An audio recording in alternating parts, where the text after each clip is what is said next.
ఈ శ్రావణ మాసంలో నైవేద్యంగా ఏ రెసిపీ చేయాలని ఆలోచిస్తున్నారా? అయితే ఒక్కసారి 10 నిమిషాల్లో అయిపోయే ఈ రవ్వ కేసరి చేసి చూడండి. చాలా ఈజీ ప్రాసెస్‌లో చెప్తాను. ఎంతో సింపుల్‌గా చెప్తాను. ఫస్ట్ టైం చేసేవాళ్ళు కూడా అద్దిరిపోయేటట్టు చేస్తారు. ఇప్పుడు ఏదైనా ఒక బౌల్ తీసుకొని 1 కప్పు వరకు సూజీ రవ్వ అయితే వేసుకోవాలి. నేను ఇక్కడ అన్నీ కూడా బౌల్స్ మెజర్‌మెంట్స్‌తో అయితే చెప్తున్నాను. మీరు గ్లాస్‌తో అయినా గానీ మెజర్‌మెంట్ తీసుకోవచ్చు. 1 కప్పు సూజీ రవ్వకి 2 కప్పుల వరకు పాలైతే వేసుకోవాలి. ఇప్పుడు రవ్వ, పాలు కలిసే విధంగా మొత్తం కూడా కలుపుకొని ఒక 10 నిమిషాలు పక్కన పెట్టేసేయండి. ఈలోపు మనం చక్కెర పాకం అయితే రెడీ చేసుకుందాం. ఫస్ట్ అయితే కడాయిలోకి 1 కప్పు రవ్వకి 2 కప్పుల వరకు చక్కెర అయితే యాడ్ చేసుకొని ఒకసారి కలుపుకొని పంచదార మెల్ట్ అయ్యే దానికోసం కొద్దిగా వాటర్ అయితే యాడ్ చేసుకోండి. మీరు బెల్లమైనా చేసుకోవచ్చు. నేను ఇక్కడ షుగర్తో చేస్తున్నాను. మీరు షుగర్ నచ్చిన వాళ్ళైతే బెల్లంతో అయినా కానీ రవ్వ కేసరి రెసిపీ సేమ్ ఈ మెథడ్లోనే అయినా చేసుకోవచ్చు. ఇప్పుడు పంచదార అనేది ఈ విధంగా మెల్ట్ అయిన తర్వాత ఈ విధంగానే మొత్తం కలిసే విధంగా ఒక్కసారి కలుపుకొని మనకి తీగ పాకం అనేది రావాలి. మొత్తం కూడా కలిసిన తర్వాత ఈ విధంగా మనకి పంచదార మెల్ట్ అయిన తర్వాత తీగ పాకం అయితే రావాలి. వీడియోలో చూపిస్తున్నాను కదా, ఈ విధంగా తీగ పాకం అయితే రావాలి. ఇప్పుడు ఇంకొక 2 నిమిషాల వరకు లో ఫ్లేమ్ మీద కలుపుకుంటూ ఒక 2 నిమిషాలు ఈ విధంగా బబుల్స్ వచ్చేలా ఉడికించుకోండి. ఇప్పుడు మనకి పాకం అనేది పర్ఫెక్ట్గా సెట్ అయిపోయింది. దీంట్లోకి నేను orange colour food colour add చేస్తున్నాను. మీకు నచ్చితే వేసుకోవచ్చు, లేదంటే స్కిప్ చేసేయచ్చు. మీరు కుంకుమ పువ్వు కూడా యాడ్ చేసుకోవచ్చు. నా దగ్గర లేదు, సో నేను ఫుడ్ కలర్ అయితే యాడ్ చేస్తున్నాను. ఇప్పుడు మనకి పాకం అనేది పర్ఫెక్ట్గా రెడీ అయింది కదా. దీంట్లోకి రవ్వ, పాలు మనం ముందే కలిపి పెట్టుకున్నాం కదా, ఈ మిశ్రమాన్ని కూడా మొత్తం కూడా వేసేసుకోవాలి. ఇప్పుడు ఈ రవ్వ, పాలు, ఈ పాకం మొత్తం కూడా బాగా కలిసే విధంగా కలుపుకోవాలి.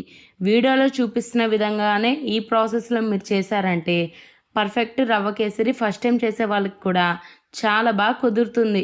సో వీడియోని మిస్ చేయకుండా లాస్ట్ వరకు చూసేయండి. ఇంకా రెసిపీ విషయానికి వచ్చేస్తే వీడియోలో చూపిస్తున్న విధంగానే కంటిన్యూస్గా కలుపుకుంటూ ఉండాలి. అప్పుడు మనకి రవ్వ అనేది చక్కగా ఉడుకుతుంది. పాలు, షుగర్ సిరప్ మొత్తం కూడా చక్కగా మనకి రవ్వకి పట్టి రవ్వ సాఫ్ట్గా ఉడికి టేస్ట్ అనేది చాలా బాగుంటుంది. టెక్స్చర్ కూడా పర్ఫెక్ట్గా వస్తుంది అన్నమాట.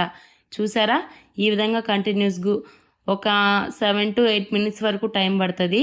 మీడియం ఫ్లేమ్ మీద ఈ విధంగానే కలుపుకుంటూ చిక్కగా అయ్యేంత వరకు కూడా కలుపుకోవాలి.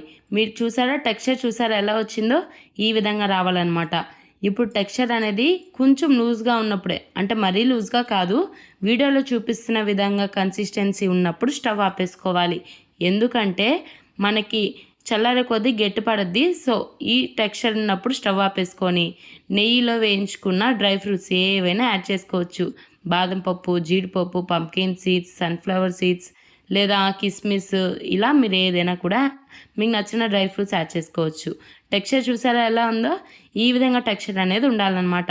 చల్లారే కొద్దీ మనకి కొంచెం కాస్త గట్టిపడుతుంది. సో టెక్స్చర్ ఈ విధంగా ఉన్నప్పుడు స్టవ్ ఆపేసుకొని ఇంకా మీరు ఈ డ్రై ఫ్రూట్స్ అన్నీ కూడా వేసుకున్న తర్వాత దేవుడికి చక్కగా నైవేద్యం అయితే పెట్టుకోవచ్చు. టెక్స్చర్ చూసారా? నేను మొన్న ఒక ఫంక్షన్కి వెళ్ళాను, అక్కడ తిన్నాను అన్నమాట ఈ రవ్వ కేసరి. సేమ్ టెక్స్చర్ తోటి సేమ్ టేస్ట్ తోటి వచ్చింది. చాలా బాగా కుదిరింది. దేవుడికి నైవేద్యంగా కావచ్చు, లేదు ఇంట్లో ఏదైనా స్వీట్ క్రేవింగ్ ఉన్నప్పుడు, లేదా ఏదైనా చిన్న చిన్న ఫంక్షన్ ఉన్నప్పుడు, గెట్ టుగెదర్ ఉన్నప్పుడు, ఇలా ఎప్పుడైనా కానీ ఈ రవ్వ కేసరి అనేది పర్ఫెక్ట్ రెసిపీ అనమాట. అస్సలు వదిలిపెట్టరు. ఒక్కసారి తిన్నారంటే చాలా తక్కువ ఇంగ్రీడియంట్స్ తోటి ఎక్కువ టేస్ట్ తోటి చాలా చాలా చాలా బాగుంటుంది. డ్రై ఫ్రూట్స్ తగులుతూ మధ్య మధ్యలో, అలానే టెక్స్చర్ కావచ్చు స్మూత్గా నోట్లో పెట్టుకుంటే వెన్నెలా కరిగిపోతుంది అనమాట.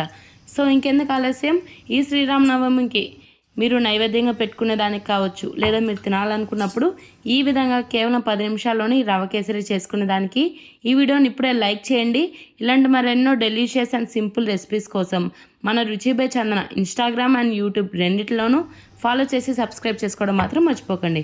నెక్స్ట్ ఏ రెసిపీ కావాలో కమెంట్ చేయండి. నెక్స్ట్ వీడియోస్, అప్కమింగ్ వీడియోస్లో మీరు అడిగిన రెసిపీ అప్లోడ్ చేసేదానికి ట్రై చేస్తాను. సబ్స్క్రైబ్ చేసుకొని ఫాలో చేయడం మాత్రం అస్సలు మర్చిపోకండి. బాయ్.